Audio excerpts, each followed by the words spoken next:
Lectura del Santo Evangelio según San Mateo. Gloria a ti, Señor. En aquel tiempo dijo Jesús a sus discípulos: si alguno quiere venir en pos de mí, que se niegue a sí mismo, tome su cruz y me siga. Porque quien quiera salvar su vida la perderá, pero el que la pierda por mí la encontrará.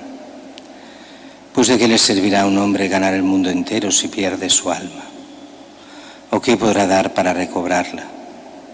Porque el Hijo del Hombre vendrá con la gloria de su Padre entre sus ángeles, y entonces pagará a cada uno según su conducta. En verdad os digo que algunos de los aquí presentes no gustarán la muerte hasta que vean al Hijo del Hombre en su reino. Palabra del Señor. Gloria a ti, Señor Jesús.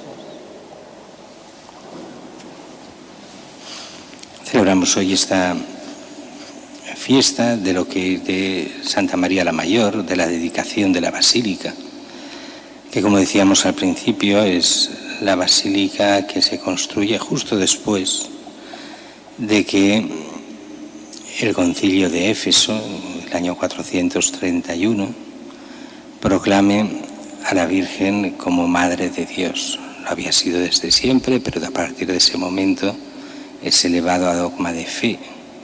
María es la Madre de Dios, no porque Dios como tal tenga una madre diosa, sino porque Jesús es verdadero Dios y María es su madre, y no es madre de la humanidad de Cristo, sino es madre de Cristo, verdadero Dios y verdadero hombre. Y en ese sentido, aunque María es una criatura, es la madre del Dios hecho hombre, de Cristo mismo.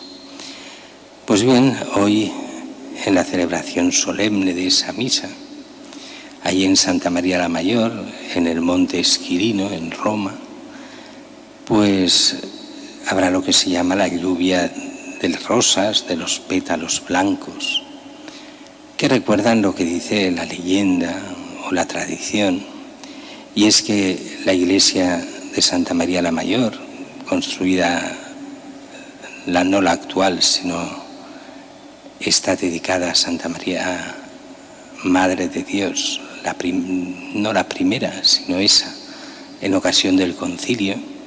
Fue construida, pues eso, justo después del 431, pero según la tradición se había hecho encima de otra iglesia, que es lo que llamaban la Basílica Liberiana. La Basílica Liberiana, o sea, de Liberio, el Papa Liberio, que habría recibido una especie de revelación donde se le pedía a él y a otra persona que allí donde ese 5 de agosto, estamos hablando, no recuerdo el año exacto, pero se calcula en la segunda mitad del siglo IV, hacia el 360 y pico, donde viesen nevar ese 5 de agosto, donde allí construir una iglesia a la Virgen. Y se levantan el 5 de agosto y encuentran que en el Monte Esquilino había nevado, y está la nieve, está nevado, lo demás nada. Y por eso allí le construyen, según la tradición, el Papa Liberio, esta iglesia que fue el germen. Después harán la nueva iglesia que será, y tampoco será la actual es del siglo XVI. O sea que hay muchas iglesias una encima de otra por terremotos y por otras cosas, pues se fueron pasando de una a otra hasta la actual, pero todas mantienen la misma base, una base paleocristiana, una forma de hacer de cómo eran las iglesias, las primeras iglesias cristianas en Roma. De hecho, es la mayor iglesia de Roma dedicada a la Virgen. Es una iglesia imponente que lo llevan los dominicos y que nos recuerda precisamente esa devoción a la Virgen. Allí se venera la que es la salud del pueblo de Roma, pero la salus se puede traducir de dos formas diferentes: la salud del pueblo de Roma o la salvación del pueblo de Roma. Ya sabemos que el Salvador es Cristo, pero la Virgen participa de un modo eminente en esta salvación para darnos a Cristo.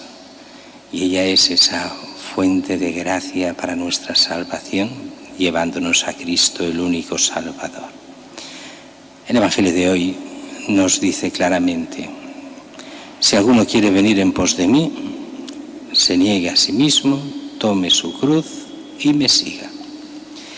Lo hemos oído tantas veces que parece ya que no nos dice nada, y lo que dice es duro. Primero, negarse a sí mismo, pero claro, aquí hay que entenderlo en el sentido propio que Jesús quiere decir. En nuestra mentalidad moderna, negarse a uno mismo suena raro, suena mal. ¿Negarse a qué? ¿Qué quiere decir ese negarse a uno mismo? Pues es en el fondo lo que prometemos el día de nuestro bautismo. Renuncias al mal, renuncias al pecado, renuncias a Satanás.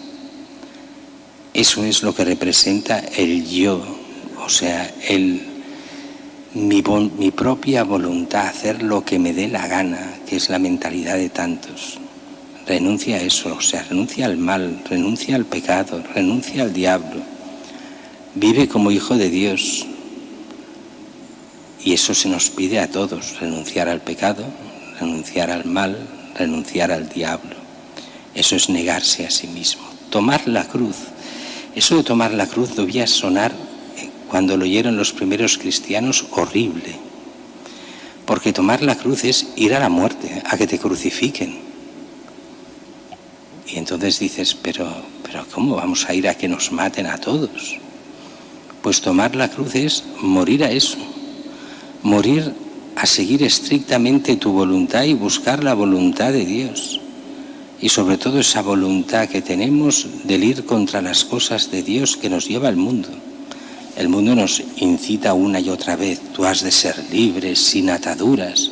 Después te ponen todas las ataduras que quieren. Y con el nombre de la libertad has de pasar por todas las modas, por todo lo que quieren imponer los poderosos, pero sintiéndote aparentemente libre, siendo más esclavo que nadie. Aquí se nos pide huir de la esclavitud auténtica.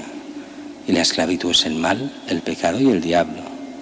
Y ser libres, el que es libre es el que busca y hace el bien. Eso nos pide el Señor. Que lo sigamos renunciando a todo aquello que los separa de Cristo. Y entonces razona de una forma espléndida el Señor para nosotros. Porque quien quiera salvar su vida, la perderá. ¿Qué es quien quiera salvar su vida? El que quiera triunfar en este mundo.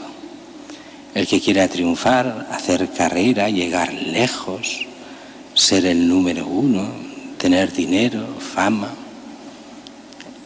Todos esos que quieren esto no se dan cuenta y pierden el alma. Se venden al diablo sin darse cuenta. Algunos se dan cuenta, incluso algunos lo hacen expresamente, de venderse hasta el diablo realmente, o sea, intencionadamente. Pero otros lo hacen sin darse ni cuenta, creen que así serán felices. Y en la iglesia de hoy y de hace 40 años, no estamos hablando de la iglesia del Papa Francisco, de la iglesia de estos últimos 5 años o 10, sino desde hace mucho. Hay una mentalidad un poco extraña. Se le dice a la gente: mira, lo que Dios quiere es que seas feliz.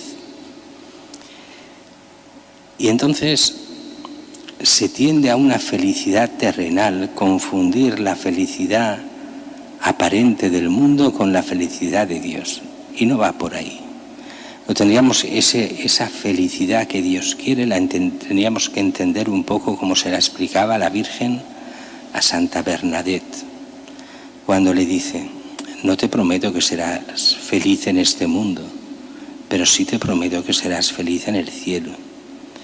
Aquí, buscando a Dios, puede parecer una infelicidad de cara al mundo, pero en la rectitud de conciencia, en la búsqueda de la santidad y del bien, se llega, sobre todo en el cielo, a esa felicidad que no se acaba, que no se apaga. Es lo que nos pide el Señor. Si perdemos el alma, ¿cómo llegaremos a la auténtica felicidad? Y la felicidad mundana es pura apariencia. Se hacen muchísimos estudios sobre cómo funciona todo esto de la felicidad humana y al final es un gran engaño. Es el engaño de las puras apariencias, donde muchos incluso han de aparentar felices sin serlo, para no quedar mal ante los demás, cuando lo único que se busca es la pura apariencia, el ser más que los demás, el llegar quién sabe uno dónde, el tener prestigio, dinero, cosas. Y ahí no está la felicidad, y lo demuestra el mundo en el que estamos. ¿Qué podrá dar el hombre para recobrar el alma? Nada. Porque el alma es de Dios, y si se pierde,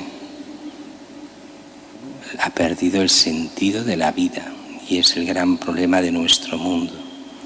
Y dice, porque el Hijo del Hombre vendrá con la gloria de su Padre entre sus ángeles y pagará a cada uno según su conducta. Y ahí hemos de estar nosotros, en la conducta que quiera el Padre, renunciando al mal, renunciando al pecado, renunciando al diablo, buscando la voluntad de Dios y el bien en cada uno de nosotros.